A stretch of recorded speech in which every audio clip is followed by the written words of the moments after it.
Orang Belanda sangat menarik. Biasanya akan memasang jembatan di atas air. Tapi mereka membuat jalan di bawah air. Apakah tidak takut air akan masuk ke dalam? Bila ada kapal yang lewat, apakah tidak akan membuat sungai runtuh? Yang berbeda dari persepsi orang adalah, kapal tidak akan membuat sungai itu runtuh.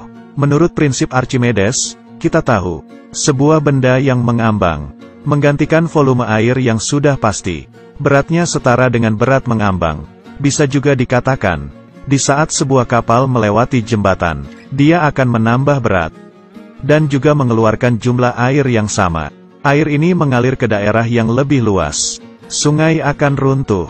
Bila jembatan air ini ditutup di area kecil, dan tekanan air dari kapal tidak bisa mengalir keluar, hanya dengan menambah jumlah air di sungai, dan air dari kapal, akan didistribusikan secara merata di lingkaran kecil ini. Di saat membangun jembatan ini, dari awal sudah memikirkan masalah seperti ini.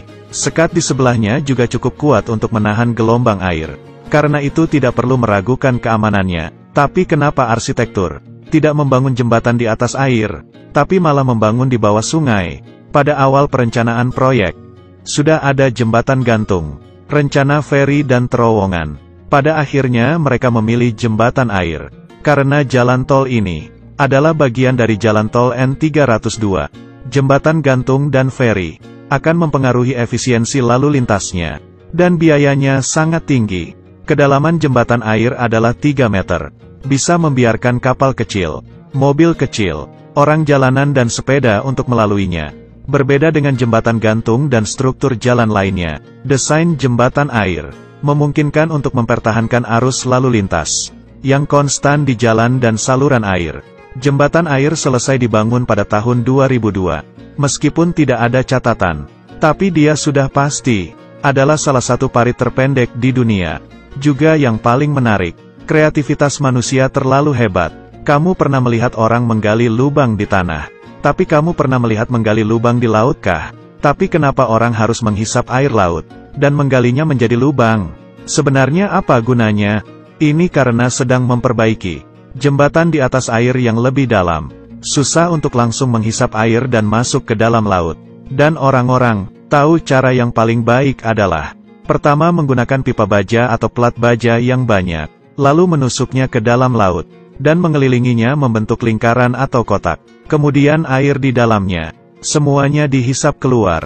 Di saat sudah tidak ada air, kemudian diikat dengan kuat, menuangkan beton, perbaiki dermaga dulu, lalu pondasi tiangnya bisa menahan tetap di dalam air. Plat baja lingkaran ini disebut cofferdam. Sedang dalam pembangunan proyek pemeliharaan air, untuk membangun fasilitas yang tahan lama, dibentuk pelindung sementara. Kegunaannya sangat jelas, untuk mencegah air masuk. Itu juga dapat menopang dinding lubang pondasi. Setelah sudah selesai diperbaiki, akan melepas cofferdam, lalu lanjut memperbaiki selanjutnya.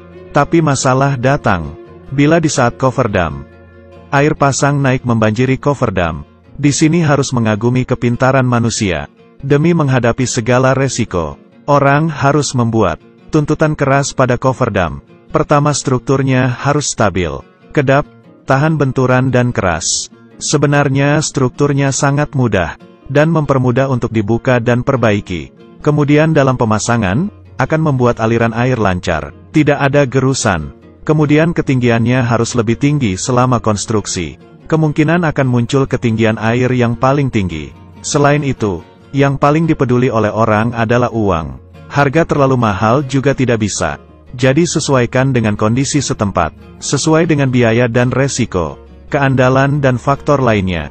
Menemukan cofferdam tanah batuan, cofferdam rumput tanah, cofferdam tumpukan kayu, cofferdam sangkar kayu, cofferdam plat baja, mengunci pipa cofferdam, cofferdam beton. Yang kita lihat, cofferdam plat baja. Plat baja adalah jenis baja dengan kunci.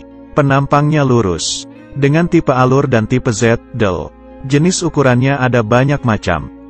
Keunggulannya juga sangat jelas. Kekuatannya tinggi. Dengna mudah tertusuk ke bagian tanah. Juga bisa bangun di perairan. Mencegah air masuk dengan baik. Dan bisa menyesuaikan dengan keinginan. Membuat bentuk yang berbeda-beda. Bisa dipakai berkali-kali. Karena bentuknya yang sering digunakan.